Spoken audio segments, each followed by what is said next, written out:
देखो, अगर तुमने केमिस्ट्री में कुछ भी नहीं पढ़ा है ना, तो ये वीडियो देख लेना, और अगर तुमने सब कुछ पढ़ लिया है ना, तो भी ये वीडियो देख लेना, क्योंकि जो सब कुछ आपने पढ़ रखा है, उसमें अगर कहीं ना कहीं इसमें से कुछ छूट तो नहीं गया, है ना। और कुछ भी नहीं पढ़ा है, तो इन 50+ क्वेश्चन से टॉप 50 बता रहा हूँ पूरी किताब के, जो कि आपके एग्जाम में एज इट इज पूछे जा सकते हैं। मैक्सिमम क्वेश्चन मैं कह रहा हूँ कि इस वीडियो से आने वाला है आपके एग्जाम में, सो पूरा वीडियो देख लेना। एंड एक एक क्वेश्चन को मैं बढ़िया तरीके से आपको बता रहा हूँ, और पूरे क्वेश्चन आप रेडी करके जाएंगे तो आपकी हेल्प होगी, ठीक है। इन्हीं क्वेश्चन को रेडी करना है। अब उतना ज्यादा टाइम नहीं है कि आप सब कुछ बिल्कुल अच्छी तरीके से, इसलिए मैं टॉप 50 क्वेश्चन लेकर के आया हूँ, इनको रेडी करके ही जाना, ठीक है। तो हिंदी और इंग्लिश दोनों मीडियम में देखते चलेंगे, ठीक है। और केमिस्ट्री की तैयारी इस वीडियो से जरूर आपकी अच्छी होगी, क्योंकि ये क्वेश्चन आपके लिए बहुत अच्छे साबित होने वाले हैं। पहला क्वेश्चन दिया गया, हेनरी का नियम क्या होता है। अगर देखो इतना सा क्वेश्चन आता है तो ये 2 नंबर में आएगा, ठीक है, तोड़ करके। इसका गणितीय व्यंजक और इसके अनुप्रयोग आपको लिखने को कहे जाए तो ये पूरा टोटल 4 अंक में क्वेश्चन 3 अंक में बन सकता है, ठीक है। ठीक है, ऐसे बन सकता है क्वेश्चन, या हेनरी के नियम के अनुप्रयोग आ गए अलग से, ठीक है। तो ऐसे क्वेश्चन आपको अलग तरीके से आ सकता है, ठीक है। हेनरीज लॉ, ये रेडी कर लेना। नेक्स्ट है आपका, परासरण दाब क्या है और यह एक अनुसंख्यक गुणधर्म क्यों है, ठीक है। अगला इसमें बी कह रहा है कि 300 केल्विन पे 5% द्रव्यमान आयतन यूरिया का विलयन है, तो उसका परासरण दाब निकालिए, ठीक है। तो ऐसा क्वेश्चन आपका जरूर से आएगा, ठीक है। आपको परासरण दाब निकालना होगा, ठीक है। तो ये क्वेश्चन रेडी कर लेना। आपको देखो जो है तापमान वगैरह दिया जाता है, ठीक है, तो द्रव्यमान, तो आपको वो निकालना होगा दाब, ठीक है। नेक्स्ट क्वेश्चन आपका आ जाता है, मूलरता और मूललता में अंतर लिखिए, ठीक है। ठीक है, मूललता है, ठीक है, तो ये अंतर लिखना है इसमें, तो बहुत इंपॉर्टेंट है, ठीक है। मूललता और मूलरता दोनों कंप्लीट कर लेना। अगला कह रहा है कि आदर्श विलयन और अनादर्श विलयन में अंतर लिखिए। Very very very most important question, and ये दोनों अंतर बहुत से अच्छे तरीके से रेडी कर लेना, ठीक है। Ideal and non ideal solution में अंतर। अगला कह रहा है कि क्वथनांक के उन्नयन से विलेय का मूलर द्रव्यमान कैसे ज्ञात किया जाता है। बहुत इंपॉर्टेंट क्वेश्चन है, ठीक है। मतलब ये सारे ना, सारे इंपॉर्टेंट है, मैं हर बार नहीं करूंगा कि इंपॉर्टेंट है, इनमें से कोई नहीं छोड़ना है। कहे कि 1 किलोग्राम जल में 15 ग्राम यूरिया घुला है, तो उसके विलयन का क्वथनांक अगर 100.25 डिग्री सेल्सियस हो जाए, तो उसमें यूरिया का मूलर द्रव्यमान निकालना होगा, ठीक है। तो ये आपको रेडी कर लेना है। नेक्स्ट आपका आ जाता है यहाँ पे, वाष्प दाब में आपेक्षिक अवनमन के लिए सूत्र व्युत्पन्न करना है, और शुद्ध बेंजीन का वाष्प दाब इतना दिया गया है। इसके लिए आपको ठोस 39 ग्राम बेंजीन में घोलने पर विलयन का वाष्प दाब इतना हो जाता है, तो ठोस का आणविक द्रव्यमान आपको निकालना है, ठीक है। तो ये क्वेश्चन, मतलब देखो मैंने द्रव्यमान निकाला, परासरण दाब निकालना आपका हो गया, ठीक है। और आपको क्या यहाँ पे देखो द्रव्यमान निकालना, मूलर द्रव्यमान, तो ये आपको आना ही है क्वेश्चन एक, तो ठीक है। अगला क्वेश्चन कह रहा है कि द्विअंगी विलयन के लिए राउल्ट का नियम लिखिए और उसका गणितीय व्यंजक यहाँ पे आपको निगमित करना है। बहुत इंपोर्टेंट क्वेश्चन है, राउल्ट का नियम, ठीक है। अलग तरीके से आएगा तो शॉर्ट में 2 नंबर का आ सकता है, लेकिन गणितीय व्यंजक के साथ पूरा का पूरा व्यंजक इसका लॉन्ग क्वेश्चन बनेगा, ठीक है। अगला कह रहा है कि बी 298 केल्विन पे क्लोरोफॉर्म और डाई क्लोरोमेथिन के वाष्प दाब क्रमशः 200 mmHg और 415 mmHg है, तो मिश्रण के कुल वाष्प दाब की गणना कीजिए, ठीक है। जो कुल वाष्प दाब आपको निकालना है इसका, तो ये आपको रेडी कर लेना है, ठीक है। नेक्स्ट क्वेश्चन आपको जो रेडी करना है, कह रहा है कि हेमांक का अवनमन क्या होता है, ठीक है। तो अब हेमांक क्या होता है, अवनमन क्या होता है, तो ये कर लेना, इसका व्यंजक भी निगमित कर लेना।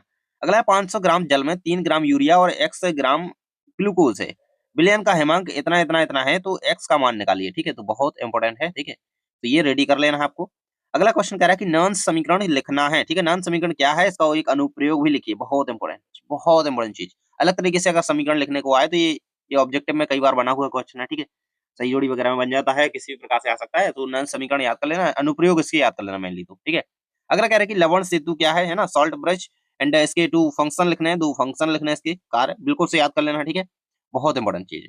अगला कह रहे हैं कि कोलरॉस का आयन संबंधी नियम लिखिए, यानी कि कोलरॉस का नियम लिखना है आपको, और उसके 2 अनुप्रयोग लिखना है, ठीक है। तो कोलरॉस का नियम और अनुप्रयोग याद कर लेना। NaCl, HCl और सोडियम एसीटेट की मूलर चालकता का उपयोग करके एसीटेट एसिड की मूलरता चालकता ज्ञात कीजिए, तो ये कंप्लीट कर लेना। अगला क्वेश्चन है, मानक हाइड्रोजन इलेक्ट्रोड है ना, क्या होता है। वेरी वेरी मोस्ट इंपोर्टेंट, इसको बहुत ज्यादा हाईलाइटेड कर लो, है ना। और इसे कैसे बनाया जाता है यह समझाना है आपको। चालकता सेल में KCl विलयन का, ठीक है। प्रतिरोध 50 ओम दिया गया, यदि चालकता इतनी है तो सेल का स्थिरांक की गणना, सेल स्थिरांक की गणना कीजिए, ठीक है। बहुत इंपोर्टेंट है, इसको कर लेना, ठीक है।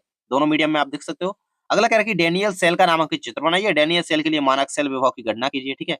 तो ये जरूर से रेडी कर लेना, Daniel cell very most important question है, ठीक है। बिल्कुल से मत छोड़ना इसको, ठीक है। मानक हाइड्रोजन इलेक्ट्रोड और डेनियल सेल लॉन्ग क्वेश्चन बनते हैं ये। अगला कह रहा है कि फैराडे के विद्युत अपघटन का प्रथम और द्वितीय नियम लिखिए और व्यंजक सहित गणना भी कीजिए। कह रहा है कि 5 एम्पियर धारा 30 मिनट तक प्रवाहित करने पर कैथोड पर कितने ग्राम सोडियम निक्षेपित होगा। सो ये आपको रेडी कर लेना है, एंड ये दिया गया है इंग्लिश मीडियम में दोनों क्वेश्चन, ठीक है। नेक्स्ट क्वेश्चन आपके लिए है संक्षारण, सिंपल एंड इंपोर्टेंट क्वेश्चन। संक्षारण क्या है, ठीक है, शॉर्ट में इस तरीके से बन सकता है। लोहे में जंग लगने की क्रियाविधि को समझाना है और संक्षारण से बचाव के उपाय बताना है। बहुत ही आसानी से आप इसको रेडी कर लेना, ठीक है। अगला करें कि निम्न की परिभाषा लिखिए और मात्रक भी लिखना है, ठीक है। तो किन-किन की शैल स्थिरांक हो गया, मूलक चालकता, तुल्यांकी चालकता, प्रतिरोध विशिष्ट चालकता, ठीक है। इनमें से मैं गारंटी दे रहा हूँ कि इनमें से एक ना एक की परिभाषा नहीं तो 2 1-2 मतलब परिभाषाएँ आएँगी ही आएँगी और ये लिख करके रख लो और एग्ज़ाम में देख लेना, ठीक है। ये बिल्कुल से रेडी कर लो, परिभाषा बहुत इंपॉर्टेंट है इनमें से, किसी की भी आ सकती है, ठीक है।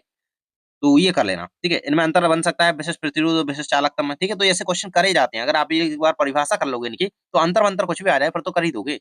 अगला कह रहा है कि शून्य कोटि की अभिक्रिया के लिए समाकलित वेग समीकरण निगमित कीजिए और शून्य कोटि अभिक्रिया के लिए अर्ध आयु काल की गणना कीजिए। बहुत इंपॉर्टेंट क्वेश्चन, ये ज्यादा इंपॉर्टेंट है, सेकंड नंबर, तो दोनों ही करना है। अगला कह रहा है कि प्रथम कोटि की अभिक्रिया का दर समीकरण निगमित कीजिए और सक्रियण ऊर्जा की गणना से संबंधित प्रश्न बन सकते हैं, तो एक्टिवेशन एनर्जी को जरूर से याद कर लेना है, ठीक है। इसके क्वेश्चन कुछ कर लेना। नेक्स्ट क्वेश्चन आपको करना है, प्रथम कोटि की अभिक्रिया का अर्धायु काल सिद्ध कीजिए कि अर्धायु प्रारंभिक सांद्रता से स्वतंत्र होती है, तो ये कर लेना, ठीक है। नेक्स्ट आपका क्वेश्चन कर रहा है आर्हीनियस, ठीक है। आर्हीनियस है ये, आर्हीनियस इक्वेशन को लिखना है और उसको पूरा का पूरा समझाना है, ठीक है। मतलब आर्हीनियस समीकरण बिल्कुल अच्छी तरीके से रेडी कर लेना है, ठीक है। आर्हीनियस समीकरण क्या है, इसको पूरा रेडी कर लेना। मेनली इसका गणितीय रूप आप कर लेना, सही जोड़ी में बन सकता है। अगला कह रहा है निम्नलिखित को समझाइए। छद्म कोटि की अभिक्रियाएं, अभिक्रिया की कोटि क्या है, अभिक्रिया की आणविकता क्या है और दर नियतांक की इकाई। ये चीज बहुत ज्यादा इंपॉर्टेंट है, ठीक है। ये ऐसे क्वेश्चन बनना तय है कि निम्नलिखित को समझाइए, उसमें आपको 2-3 पॉइंट परिभाषाएं दे सकते हैं कि इनकी परिभाषा लिखिए, ठीक है, ये क्या है। तो ऐसे क्वेश्चन आना है और ऐसे ही बता रहा हूं मैं। कह रहा है कि संघट्ट सिद्धांत क्या है और प्रभावी संघट्ट क्या होते हैं।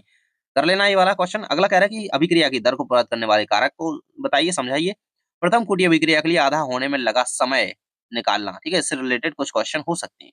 तो ये ऐसा आपको रेडी कर लेना है, ठीक है। अभिक्रिया की दर को प्रभावित करने वाले कारक कर लेना याद। संघट्ट सिद्धांत क्या है ये कर लेना। अगला कह रहा है कि लेंथेनॉइड एक्टिनॉइड में अंतर, भैया इंपॉर्टेंट है। KMnO4 के उपयोग और इसे बनाने की विधि, ये भी इंपॉर्टेंट है, 3 नंबर में क्वेश्चन। अगला क्वेश्चन कह रहा है कि ये Na2Cr2O7 से ये बनाया जाता है, तो केवल रासायनिक इसका समीकरण आपको लिखना है, किस तरीके से यहाँ पे प्रोसेसिंग पूरी होगी, अभिक्रिया होगी, पूरा का पूरा लिखना है। अगला क्वेश्चन कह रहा है, ये रेडी कर लेना, ठीक है। इसमें आपको किस प्रकार की अभिक्रिया हुई हैं इनमें, ठीक है। तो ये अगर इन्हें आप माध्यम से इनमें विलयन की किस प्रकार से अभिक्रिया होगी, ठीक है, तो ये आपको पूरा कर लेना है। अगला है कि डी ब्लॉक के तत्वों के निम्न गुणों की समझाइए, ठीक है। सो देखो, पहले तो आता था कि गुणों को लिखिए, ठीक है। डी ब्लॉक के तत्वों के गुणों को लिखिए। आप क्वेश्चन थोड़ा अलग तरीके से बना है, कह रहा है कि डी ब्लॉक के तत्वों के निम्न गुणों को समझाइए, ठीक है। आपको गुण खुद ही दे रहा है वो, अब आपको उसको समझाना है। परिवर्तनीय ऑक्सीकरण अवस्था हो गई, अंतरावकाशी यौगिक हो गए, उत्प्रेरणीय गुण होते हैं उनमें, तो किस प्रकार से आपने यहाँ पे समझाओगे, ये आपको उसमें बताना होता है। तो ये आपको रेडी बिल्कुल से कर लेना है, ठीक है। अगला कह रहा है कि संयोजकता सिद्धांत आधार पर आकृति संकरण और चुंबकीय गुण बताइए, ठीक है। ये बिल्कुल से रेडी कर लेना, इनकी तुलना बहुत इंपॉर्टेंट है। नेक्स्ट है आपका, यहाँ पे दिया गया है, देख सकते हैं यहाँ पे, जिंक, कैडमियम और मरकरी का संक्रमण तत्व क्यों कहा जाता है, ठीक है। ये कर लेना, ठीक है। ऐसा क्यों वाला क्वेश्चन आ जाता है, कारण बताना है आपको। कॉपर 2+ हो गया, ये देख सकते हो यहाँ पे, और जिंक +2 हो गया। इसके जो है लवण रंगीन होते हैं, जबकि ये रंगहीन होते हैं, ठीक है। तो ये कर लेना रेडी। नेक्स्ट है क्रोमियम और कॉपर का अपवादिक इलेक्ट्रॉनिक विन्यास क्या होता है, लिखिए, ठीक है। तो ये आपको बिल्कुल से रेडी कर लेना है। नेक्स्ट क्वेश्चन है जो आपका, वो है डी और एवलप के तत्वों में अंतर लिखना है, बहुत इंपॉर्टेंट है, बहुत ज्यादा। हेट्रोलैप्टिक संकुल और होमोलैप्टिक संकुल को समझाइए, अंतर भी इनमें बन सकता है।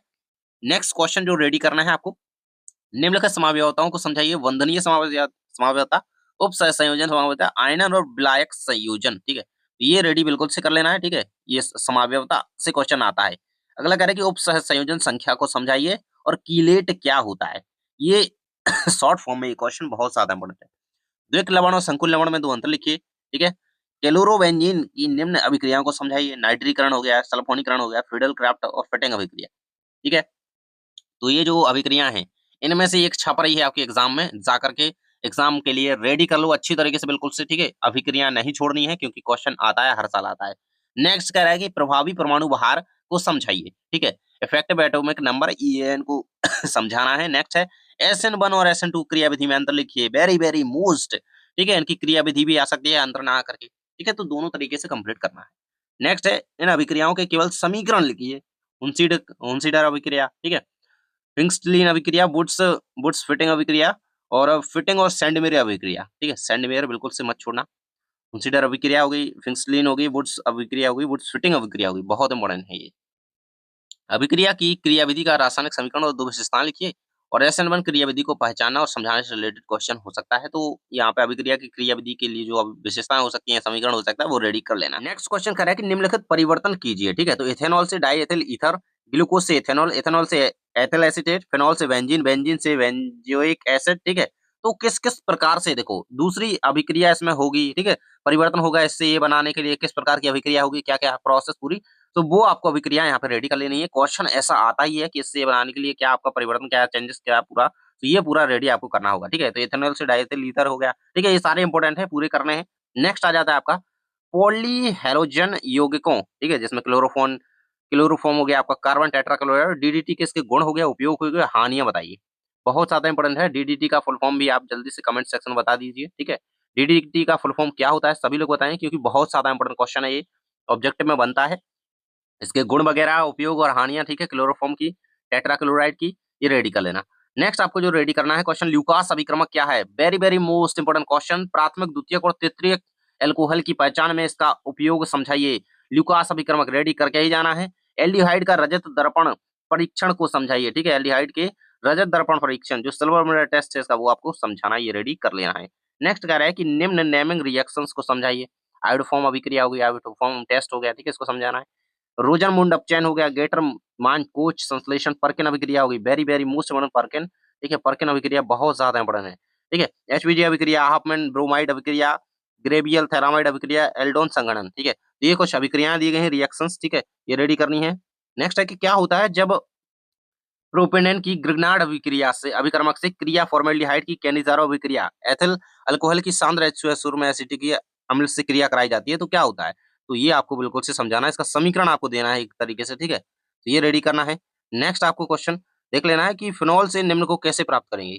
ठीक है, 2,4,6 टेट्रा ट्राई ब्रोमोफिनॉल दिया गया है, पिक्रिक एसिड दिया गया है, एनिल बेंजीन और फिनोप्थेलिन। इसको आप कैसे फिनॉल से कैसे प्राप्त करेंगे, तो ये आपको ये तीनों चारों के रेडी कर लेना है। पिछले वर्ष में इससे आया था बेंजीन के लिए।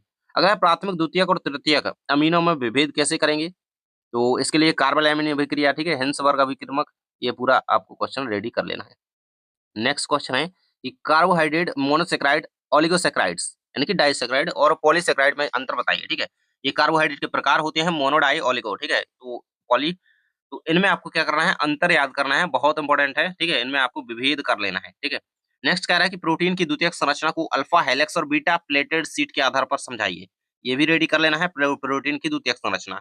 नेक्स्ट कह रहा है कि पेप्टाइड बॉन्ड क्या है, इसके निर्माण का रासायनिक समीकरण लिखिए। देखो पिछले वर्षों में आया हुआ क्वेश्चन है, जीवाणु से क्वेश्चन है, बहुत इंपॉर्टेंट क्वेश्चन है ये, पेप्टाइड बॉन्ड। ठीक है, नेक्स्ट कह रहा है कि निम्नलिखित हार्मोन्स को समझाइए। टेस्टोस्टेरोन, थायरोक्सिन, इंसुलिन और कोर्टिसोल। ठीक है, तो बायो वाले विद्यार्थियों ने ये तीनों तो पढ़े होंगे। ठीक है, कोर्टिसोल और अच्छी तरीके से रेडी कर लेना है, एंड ये बहुत इंपॉर्टेंट है। ठीक है, हार्मोन्स को समझाने के लिए आ सकता है क्वेश्चन। अगला कह रहा है कि ज्यूटराइन क्या है, इसकी प्रकृति लिखिए और डीएनए और आरएनए में 4 अंतर लिखिए। बिल्कुल से 4 ही याद कर लेना, 2 में आए क्वेश्चन या 4 में। ठीक है, एक एक्स्ट्रा हमेशा लिख करके आना। ठीक है, अगला क्वेश्चन आपका आ जाता है, यहाँ पे कुछ अभिक्रियाएं दी गई, सेंटीमीटर कार्बन एमीन अभिक्रिया। ठीक है, तो ये सारी तो हम देख ही चुके हैं क्वेश्चन में। सो ओवरऑल मैं कह रहा हूँ कि इतने क्वेश्चन आप रेडी कर लीजिए, इसमें से बहुत सारे क्वेश्चन आपके लिए मिल जाएंगे। एंड इस पीडीएफ को मैं टेलीग्राम पर शेयर कर दूंगा, सुबह वहां से जाकर के सारे क्वेश्चन आप देख लीजिएगा। ठीक है, पूरा पीडीएफ आपको टेलीग्राम पे मिल जाएगा। तो टेलीग्राम की लिंक डिस्क्रिप्शन में है, जाइए और पीडीएफ वहां से ले लेना और ज्वाइन कर लेना, क्योंकि वहां पे सब कुछ इंपॉर्टेंट ही आपके लिए मिलता रहता है। थैंक्स फॉर वॉचिंग, मिलते हैं नेक्स्ट वीडियो में।